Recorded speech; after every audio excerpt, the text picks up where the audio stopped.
Welcome back to my channel once again you are watching design jazz. My name is Satya सुंदर।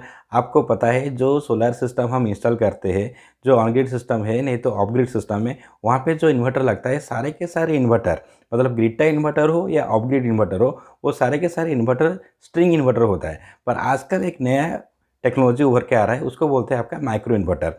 Micro मतलब क्या? Small. तो अगर inverter का साइज़ घट ही जाता है तो उसको बोलते हैं माइक्रो इन्वर्टर। पर उसका रेटिंग कितना है वो अफेक्ट तो नहीं कर रहा है, और कितना सेल्स में आपका वो काम करेगा। मतलब माइक्रो इन्वर्टर अगर आप सोच रहे हो तो उसका एक लिमिट होता है। तो मतलब कहीं कभार आपका पीवी मॉड्यूल का 60 सेल होता है तो वो काम कर सकता है, अगर 60 सेल से ज़्यादा हो रहा है तो शायद काम नहीं कर सकता। तो ये सब चीज़ आपको जानना ज़रूरी है। तो आज इस वीडियो में हम आपके साथ बात करेंगे जो सोलर माइक्रो इन्वर्टर आता है वो कैसा यूज़ होता है, उसका वर्किंग प्रिंसिपल कैसा है, और साथ ही साथ हम आपके साथ बात करेंगे आपका जो सोलर एसी पैनल होता है। तो एसी पैनल मतलब क्या है? हमको पता है पैनल मतलब पीवी मॉड्यूल। जो पैनल आता है वो सारे के सारे पीवी मॉड्यूल, उसका जो आउटपुट होता है वो डीसी होता है, मतलब प्लस माइनस टर्मिनल होता है आउटपुट में, मतलब वो डीसी होता है। तो एसी पैनल मतलब वो एसी कैसे हो रहा है? तो एसी ये माइक्रो इन्वर्टर के ज़रिए वो एसी हो जा रहा है। तो ये सारा चीज़ हम आपको दिखा देंगे, और साथ ही साथ हम आपको एक प्रैक्टिकल फील्ड विजिट भी करके दिखा देंगे कि माइक्रो इन्वर्टर किस तरह कनेक्टेड होता है, आपका जो पीवी मॉड्यूल होता है तो उसके साथ कैसा कनेक्टेड होता है, और सोलर एसी पैनल भी क्या होता है, ये चीज़ भी हम आपको बता देंगे।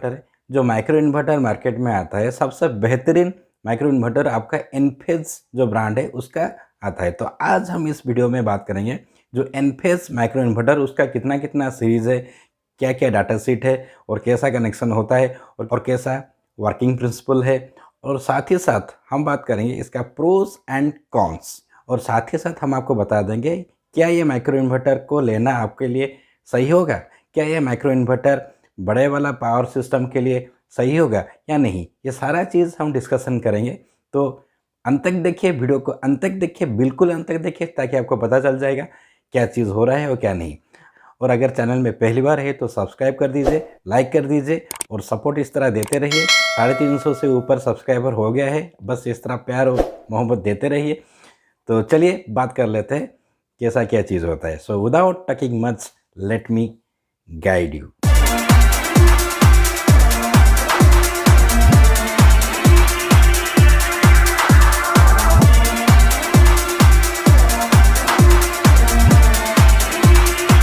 गाइड करने से पहले और एक चीज़ भी आपको बताना चाहता हूँ। अगर आप solar course, solar energy course में इंटरेस्टेड हो तो ट्रेनिंग वीडियोस करके एक प्लेलिस्ट में मैं बना के रख दिया हूँ, वहाँ पे जाके देखिए। चैनल के होम पेज में जाके आप चेक कर सकते हो, वहाँ पे जाइए, वहाँ पे बहुत सारा वीडियो है, और 100 से ज़्यादा वीडियो आने वाला है, ट्रेनिंग एपिसोड्स। तो आप बस ट्रेनिंग वीडियोज़ देखिए और सोलर एनर्जी में अपना ज्ञान बढ़ाइए। तो let us come to the topic.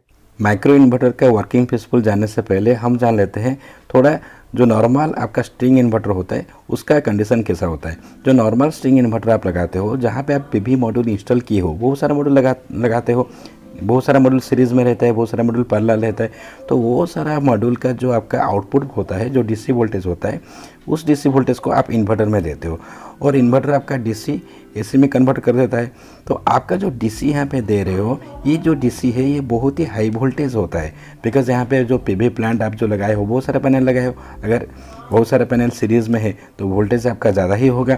तो अगर ये वोल्टेज ज़्यादा हो रहा है तो इसलिए आपको सारे वोल्टेज को मिला के एक एरे जंक्शन बॉक्स में दे के, और उस वोल्टेज को आप इन्वर्टर में दे रहे हो। सो इन स्ट्रिंग इन्वर्टर जो इनपुट होता है आपका इन्वर्टर का, input of string inverter will be very high voltage, so your building will be dealing with high voltage.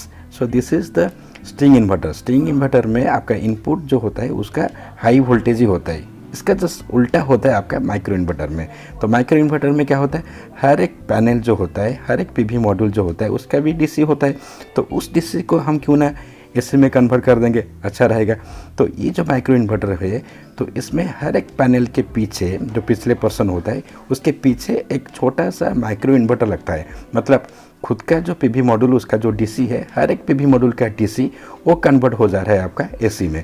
देखिए यहाँ पे मैं पैनल किया हूँ, 6 पैनल में रखा हूँ, और 6 पैनल के पीछे जो है उसका पीछे एक माइक्रो इन्वर्टर लगाया गया है। तो वो जो माइक्रो इन्वर्टर लगाया गया है तो मतलब क्या है, तो हर कोई पीवी मॉड्यूल का जो आउटपुट है वो कन्वर्टेड ही हो रहा है एसी में। तो यहाँ पे स्ट्रिंग इन्वर्टर का कोई ज़रूरत ही नहीं है। तो मतलब हर कोई पीवी मॉड्यूल का अगर आउटपुट एसी मिल रहा है तो हम स्ट्रिंग इन्वर्टर क्यों यूज़ करेंगे। तो देखिए ये जो ब्लू कलर का मैं दिखाया हूँ आपको, ये आपका माइक्रो इन्वर्टर है। और ये दिखने में कैसे लगता है, देखिए यहाँ पे देखिए यहाँ पे मैं दिखा रहा हूँ। ये जो माइक्रो इन्वर्टर है ये आपका एनफेज का IQ7 प्लस माइक्रो इन्वर्टर है। ये बहुत ही छोटा होता है, मतलब ये जो पीवी मॉड्यूल का जो पीछे लगता है इस चीज़ को हम लगा देते हैं। तो देखिए इसका एक प्लस भी है और एक माइनस भी है। इसको बोलते हैं आपका MC4 कनेक्टर। तो ये जो प्लस माइनस है ये कहाँ से लगता है, जो पीवी मॉड्यूल का जो है एक पीवी जो पैनल रहता है उसका एक जंक्शन बॉक्स रहता है, आपको पता है। तो उसका जो प्लस और माइनस आएगा तो वो कहाँ पे लगेगा, आपका माइक्रो इन्वर्टर में वो इनपुट रहेगा। और उसका जो आउटपुट है, देखिए ये जो पोर्ट है इसका आउटपुट जाके आपका कहाँ पे कनेक्ट होता है, एनफेज का अपना एक इंटरफेस होता है, उसको बोलते हैं एनवॉय। तो उस एनवॉय में मतलब क्या है, एक ब्रेन जैसे काम करता है। वहाँ पे वोल्टेज, करेंट, फ्रीक्वेंसी, आपका दिन भर में कितना एनर्जी प्रोडक्शन हुआ और थ्रू आउट द ईयर कितना एनर्जी प्रोडक्शन हुआ, तो ये सारा चीज़ वो डाटा भेजता है किसको, अपना एक राउटर रहता है, मतलब उसका एक इंटरफेस रहता है। तो वो स्टोरेज करता है। तो वो जो डाटा स्टोरेज करता है उसके बाद क्या करता है, उस स्टोरेज जो डाटा हुआ है वो स्टोर्ड डाटा को भेजता है अपना एक, मतलब एक सॉफ्टवेयर आप यूज़ कर सकते हो। देखिए इसको बोलते हैं आपका Enphase Enlighten app will be used. तो यहाँ पे क्या करेंगे आप रिमोट मॉनिटरिंग आप कर सकते हो। आप घर बैठ के अपने मोबाइल में आप इंस्टॉल कर सकते हो और आपके ज़रिए सारे डाटा जो, जैसे कि आपका लेटेस्ट पावर है, जैसे कि आपका पीक पावर है, जैसे कि आपका स्टोरेज कितना है, आप यहाँ पे देख सकते हो। आप कितना एनर्जी आप यूज़ किए हो, कितना एक्सपोर्ट किए हो, कितना इंपोर्ट किए हो, और सारे ग्राफिकल एनालिसिस भी आप कर सकते हो। डिफरेंट महीने भी आप कर सकते हो, डिफरेंट वीक में भी कर सकते हो, डिफरेंट मंथली डाटा भी कर सकते हो, वैसे ईयर डाटा भी कर सकते हो। और लाइफ टाइम के हिसाब से आप कितना डाटा कलेक्ट कर रहे हो वो चीज़ भी आप यहाँ पे आसानी से घर बैठ के देख सकते हो। ये आपका एक इंटरफेस है, आपका जो ऐप है, आप मोबाइल से आप इंस्टॉल करके ये सब चीज़ देख सकते हो, राइट। माइक्रो इन्वर्टर का और एक एडवांटेज भी है, आपका जितना सारा मॉड्यूल है सबका अपना अपना एसी जनरेशन हो रहा है। तो हर एक पीवी मॉड्यूल का जो अपना एसी जनरेशन हो रहा है तो उसको भी इस ऐप के ज़रिए आप देख सकते हो। मतलब देखिए यहाँ पे each module is connected to the micro inverter, तो उसका अपना अपना एक एनर्जी। देखिए कुछ मॉड्यूल का आपका एनर्जी 700 से ज़्यादा जा रहा है, कुछ मॉड्यूल का एनर्जी आपका 700 से कम जा रहा है। तो हर एक मॉड्यूल का जो कन्वर्टेड एसी जनरेशन है तो वो सारा आप देख सकते हो। उसके साथ ही साथ जो आपका पीवी मॉड्यूल जिस तरह प्लेसमेंट हुआ है वो भी आप देख सकते हो। तो चलिए थोड़ा बात कर लेते हैं आपका जो इन्वर्टर होता है, जो एनफेज माइक्रो इन्वर्टर, उसका डाटा सेट और किस तरह का आपका सीरीज़ आता है। जो IQ7 प्लस और IQ7X, इस तरह आपका जो एनफेज माइक्रो इन्वर्टर आता है उस तरह आता है। तो आप जो देखोगे अगर यहाँ पे जो इनपुट डाटा है, देखिए आपका जो कॉमनली यूज डाटा है, एक तीनों का एक कंपैरिजन करके मैं दिखाया हूँ। देखिए अगर आप IQ7 ले रहे हो, अगर मॉड्यूल कैपेसिटी ले रहे हो तो कितना है, IQ7 के लिए 60 सेल्स होगा और IQ7 प्लस के लिए कितना होगा, 60 to 72 सेल्स होगा। और IQ7 जो आपका IQ7X के लिए आपका कितना मॉड्यूल लगा सकते हो सीरीज़ में, मैक्सिमम 92 सेल्स लगा सकते हो। इस तरह आपका जो मैक्सिमम डीसी इनपुट वो भी वेरी करता है। आपका IQ7 का 48 वोल्ट होता है और आपका IQ7 प्लस का मैक्सिमम डीसी वोल्टेज 60 वोल्ट होता है और IQ7 आपका जो X है उसका 79.5 वोल्ट होता है। उस हिसाब से आपका ऑपरेटिंग वोल्टेज भी बढ़ जाता है। तो अगर IQ7 लगाए हो तो वो 16 to 48 होगा, अगर IQ7 प्लस लगाए हो तो 60 वोल्ट होगा, और अगर IQ7 आपका जो हायर वर्जन लगाओगे तो उसका 79.5 वोल्टेज होगा। उस हिसाब से आपका आउटपुट भी वेरी करता है।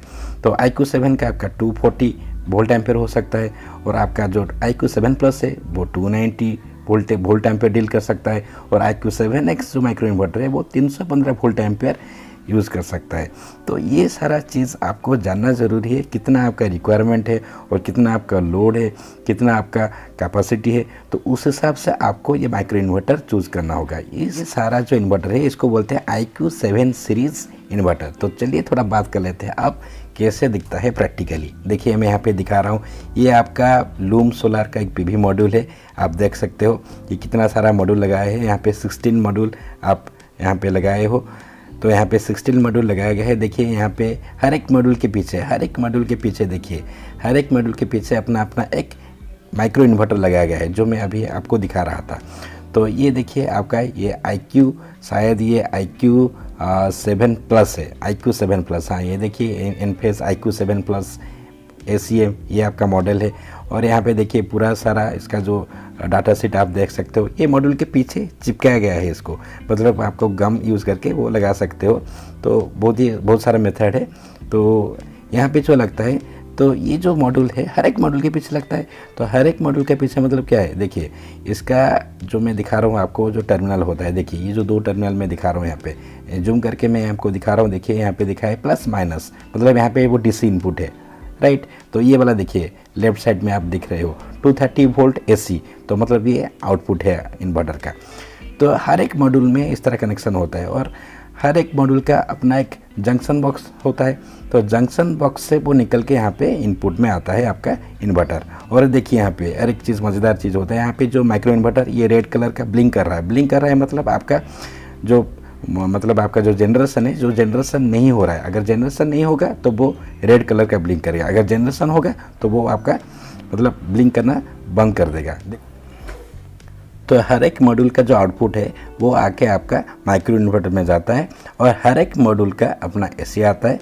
तो सारे AC को आप मिला दो तो आपका आउटपुट जो होगा वो AC होगा। तो इसलिए इसको बोलते हैं आपका जो पैनल सोलार AC पैनल। तो आपका जो आउटपुट है हर एक मॉड्यूल का आउटपुट AC आता है। जितना सारा मॉड्यूल आप लगाते हो, शायद वो 6 नंबर का मॉड्यूल लगा सकते हो, शायद वो आप 5 नंबर का मॉड्यूल लगा सकते हो, नहीं तो आप 100 नंबर का मॉड्यूल लगा सकते हो। जितना भी मॉड्यूल लगाओगे उसका जो आउटपुट होगा वो कन्वर्टेड ही होके निकल रहा है। तो क्यों चाहिए भाई स्ट्रिंग इन्वर्टर? पर एक चीज़ यहाँ पे है, ये जो स्ट्रिंग इन्वर्टर लगाते हो ये इसका कॉस्ट ज़्यादा हो जाता है थोड़ा। आजकल जो PV मॉड्यूल आता है हम बोलते हैं कि AC panel, solar AC panel. अरे सोलार AC पैनल कुछ नहीं होता है। सोलार पैनल तो जो होता है, पैनल का आउटपुट बिल्कुल ही DC होगा। तो ये कन्वर्टेड हो रहा है माइक्रो इन्वर्टर के जरिए, इसलिए इसको बोलते हैं AC पैनल। AC पैनल कुछ नहीं होता है, पैनल का आउटपुट हमेशा DC होता है। तो माइक्रो इन्वर्टर हम लगा देंगे तो उस पैनल को हम बोलते हैं क्या, उसको AC पैनल। अगर यहाँ पे जो लूम सोलार जो यहाँ पे है जो पैनल, अगर यहाँ पे मैं माइक्रो इन्वर्टर नहीं लगाता तो वो सिंपली DC होता है। So now coming to the feasibility. अब आप पूछ सकते हो इसका फिजिबिलिटी क्या है, इसको हमको लेना चाहिए या नहीं। तो माइक्रो इन्वर्टर है, इसको हमको लेना चाहिए नहीं। देखिए आप सिंपल सा बात है, देखिए इसका सिंपल सा बात है, अगर हर एक मॉड्यूल का अपना अपना माइक्रो इन्वर्टर लगा रहे हो तो माइक्रो इन्वर्टर मतलब ज़्यादा बढ़ रहा है नंबर। मतलब आपका अगर 10 मॉड्यूल लगाए हो तो 10 माइक्रो इन्वर्टर लगाना पड़ेगा हर पैनल के पीछे। अगर आपका 50 मॉड्यूल लगाए हो तो 50 माइक्रो इन्वर्टर लगाना पड़ेगा 50 PV मॉड्यूल के पीछे। तो कॉस्ट तो बढ़ेगा ना, कॉस्ट बढ़ रहा है, पर उसका जो एनर्जी आउटपुट है, आउटपुट आपका जो एफिशिएंसी है वो एफिशिएंसी बहुत ही ज़्यादा होगा। क्योंकि आपका जो इन्वर्टर है, स्ट्रिंग इन्वर्टर नॉर्मली जो यूज़ करते हो, तो वहाँ पर DC आप देते हो तो DC जो जाता है तो उसमें बहुत सारा लॉस हो जाता है, राइट। और DC जो यहाँ पे देते हो, एक कंट्रोल रूम लगाते हो, उस अगर आप स्ट्रिंग इन्वर्टर लगाते हो तो एक कंट्रोल रूम लगाते हो। तो अगर कंट्रोल रूम लगाते हो, PV मॉड्यूल जो सारा है, तो PV मॉड्यूल से सारा DC केबल आके वो आपका इन्वर्टर में जाएगा, मतलब कंट्रोल रूम में जाएगा। तो वहाँ पे जो डिस्टेंस है तो केबल लस वहाँ पे हो जाता है, मतलब आपका स्ट्रिंग इन्वर्टर में केबल लस हो जाता है। ये चीज़ यहाँ पे माइक्रो इन्वर्टर में नहीं होता है, क्योंकि DC आके सीधा आपका माइक्रो इन्वर्टर में चला गया तो कन्वर्टेड हो गया AC। तो यहाँ पे जो conversion efficiency of the micro inverter will be more, right. तो माइक्रो इन्वर्टर का जो एफिशिएंसी है नॉर्मल स्ट्रिंग इन्वर्टर का एफिशिएंसी से ज़्यादा होता है, राइट। पर एक चीज़ ज़रूर है, अगर आप ज़्यादा मॉड्यूल लगाए हो तो ज़्यादा माइक्रो इन्वर्टर लगाना पड़ेगा और कॉस्ट भी आपका बढ़ ही जाएगा।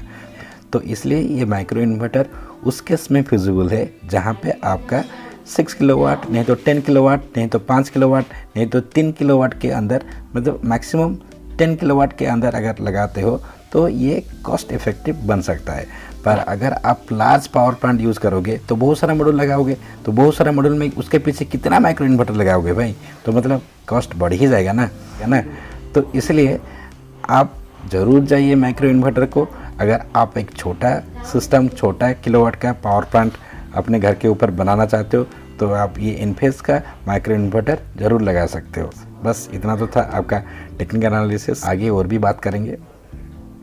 तो इस तरह काम करता है आपका माइक्रो इन्वर्टर। बस आज के लिए उतना ही, मिलते हैं किसी और दिन किसी और एक वीडियो के साथ। इस तरह नए नए वीडियो और इस तरह different technology and upcoming technology of solar field with different site visits. अगर ये सारा चीज़ आपको पसंद है तो ज़रूर सब्सक्राइब कर दीजिए।